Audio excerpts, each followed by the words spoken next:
Hello, everyone, and welcome to the Hungarian Grand Prix with me, all on my own. I've come all this way to bring you guys some insights from the track. And we haven't done a telemetry video in absolutely ages, but we had an absolutely cracking qualifying session to have a little chat about today. So I'm going to go through a couple of laps. We'll go through the key points in both of them. And the two stories really that I want to talk about are number one, Lewis Hamilton's exit from Q2. He was out by only a couple of hundredths of a second, but he was 2.5 tenths back from his teammate Charles Leclerc, who, in the topic of our second lap, claimed pole, slightly against the grain. But was it him or was it a slightly underperforming McLaren duo? We're going to have a little look and we're going to try and work out which one of those two things it was. But first of all, the Hungarian Grand Prix run at the Hungaroring. Lovely little track, loads of little corners. It's like a little kart track, and the corners just keep coming at you. Really test these cars, especially the medium speed corners that make up Sector 2 and Sector 3. And I want to really focus in on the chicane here, 6 and 7 at the beginning of Sector 2, and then essentially all of Sector 3, which is made up of one 90-degree right-hander and two medium speed constant radius corners that bring the lap to a close. So let's have a little look at Lewis versus Charles. So as usual, when we're looking at these, and thank you to GP Tempo, previously F1 Tempo, who has upgraded all of his um, telemetry graphs. So they look super, super cool. We've now got sectors split up and we've got corner names, corner numbers at least as well. And it's really quite easy to look at. But what I want to do first of all is just look at Lewis and Charles. This is their fastest laps in Q2. Um, and I'm just looking at the speed trace and the delta trace. The bottom of the two graphs is the delta graph. And this will give us a key idea of where the two drivers really diverged in terms of their performance. Now, if anyone's listened to me bang on about telemetry graphs, you'll know what I'm going to say here. The delta is always referenced against the faster of the two drivers. The Charles being 2.5 tenths quicker has a straight red line. You can see that at the bottom of the graph there. The other driver is referenced either above or below the line, depending on whether they were quicker or slower. So if the driver is above the red line, they were slower. And if they're below the red line, then they were quicker. But also, the graph, the delta line, how far away that white line is from the red line, also tells us how much quicker or slower that driver was at any particular point in the track. So what we can see here is that Lewis was essentially slower right the way from the beginning of the lap right the way to the end. But there's a marked change. He's quite close through sector 1 and the first part of sector 2. But as we get into the chicane here, you can see that actually his line gently drifts away and then he has two big spikes as we get into the final part of sector 3. So I think it's apt for us to look at those two areas because that's really where Lewis seems to have lost some time. So this is us zoomed into the chicane. This is turn 6 and 7. And again, Lewis is in white, Charles is in red. And that delta line, again, that second graph, again shows that Lewis was always a bit slower. His white line is always above that red line that represents Charles. And if you look at the speed trace, that's fairly illuminating as well. You can see that certainly towards the end of this section, Charles seems to have the upper hand. But how does that happen? And that brings us to my two other little graphs, the throttle and the brake trace. So on the uh, x-axis is times, that's the horizontal axis, that's time, or the distance along the track. And on the y-axis is vertical axis.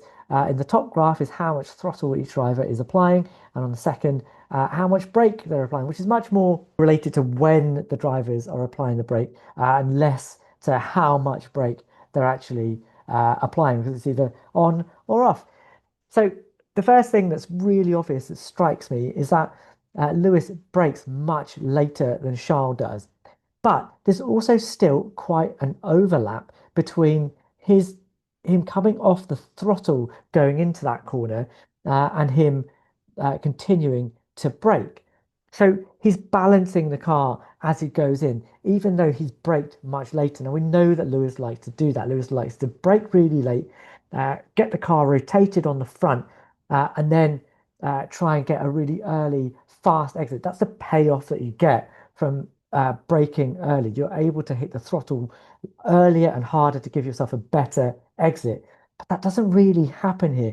Lewis is on the brake for the entirety of that corner, but he never really gets on the throttle as early as Charles does. Charles brakes a bit earlier and then has the same kind of overlap. So they're both doing the same, but they're balancing the car on the way in. This seems to be how this Ferrari likes to be driven, and it's something that Charles is something of an expert at. But at the exit, where Lewis is still on the brake, even as he's accelerating out of the other side of the corner, Charles is able to come off the brake and just have a really clean exit. And that shows in the speed trace as well. And you can see actually across the entire speed trace that Charles has a much, much shallower line. He's able to maintain a higher minimum speed through that corner, something that Lewis isn't able to do. And it's not something that actually his style is designed to do.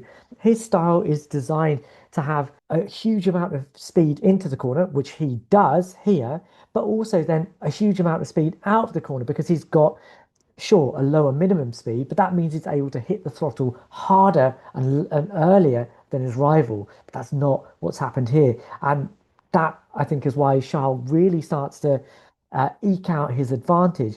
And that then carries on.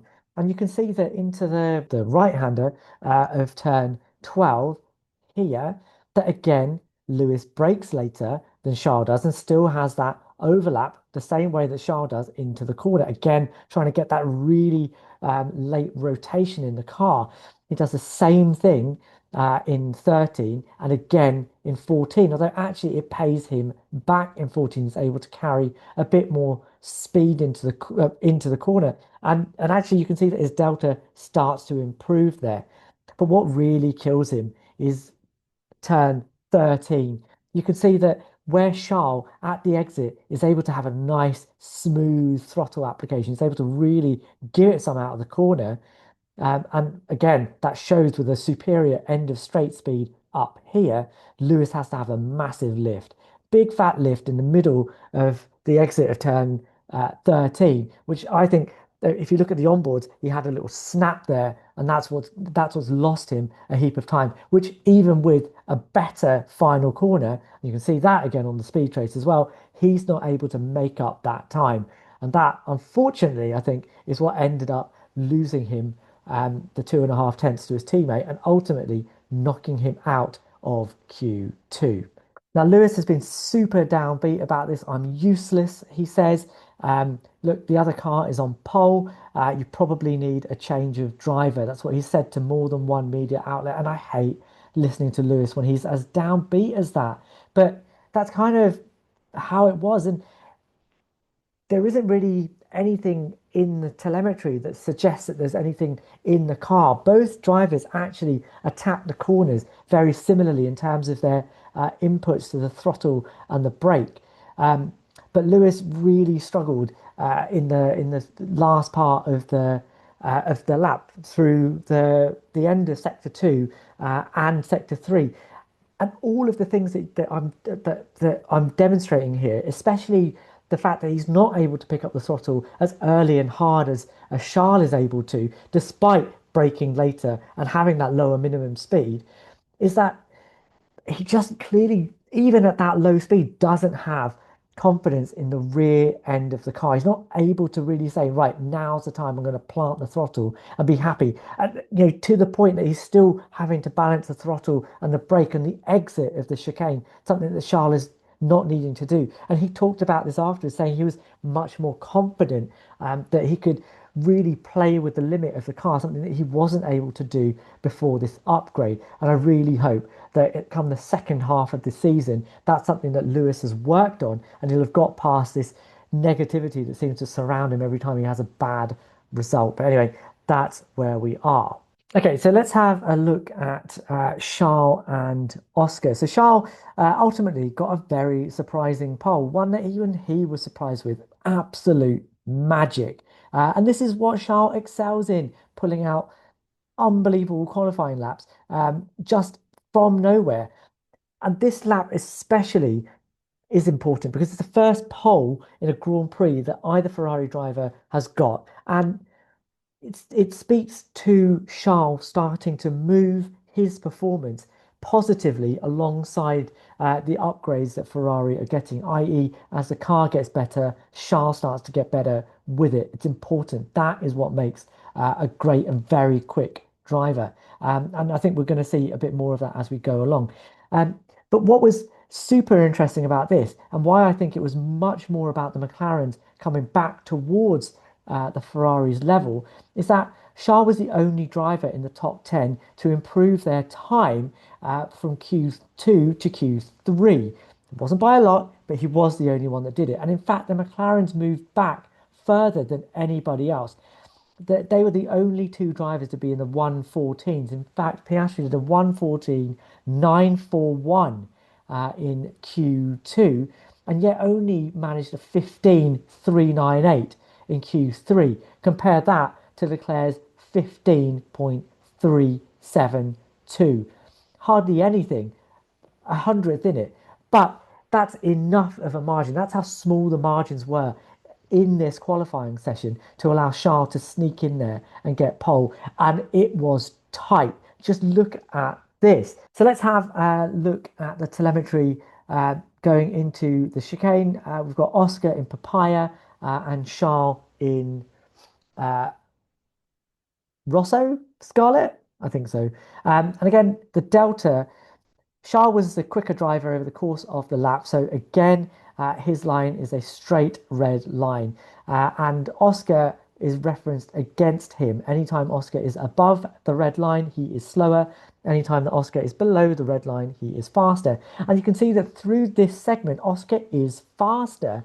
How does he do that? Well, his throttle and brake traces suggest somebody that's just much more confident in their car. Their car just seems to do what they are asking it to do. He's able to brake much later than Charles. Remember what happened when Lewis did that?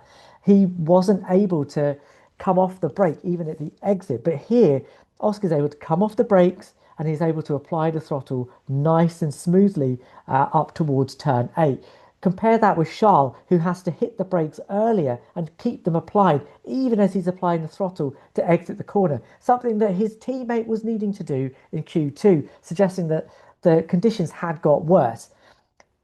But it didn't seem to affect Oscar so much here. So how did he end up losing pole position to Charles Leclerc? Well, again, let's have a look at the meat of Sector 3.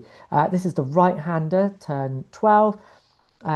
The two medium speed left and then right that bring the end of the lap to a close, turns 13 and 14. And again, the same pattern seems to arise that in the first two parts of this, turns 12 and 13, Charles has to apply the brakes earlier. He has to keep them applied for longer. He does his lovely little balancing the brake and the throttle on exit, but he's having to do that just to keep the car under control. And that shows in the minimum speed. You can see that the Oscar being able to come off the brakes and then apply the throttle separately is able to really maintain a higher minimum speed across that corner. His McLaren just seems so much more planted, so much more biddable. It's downforce and its tire performance working as one in that final sector.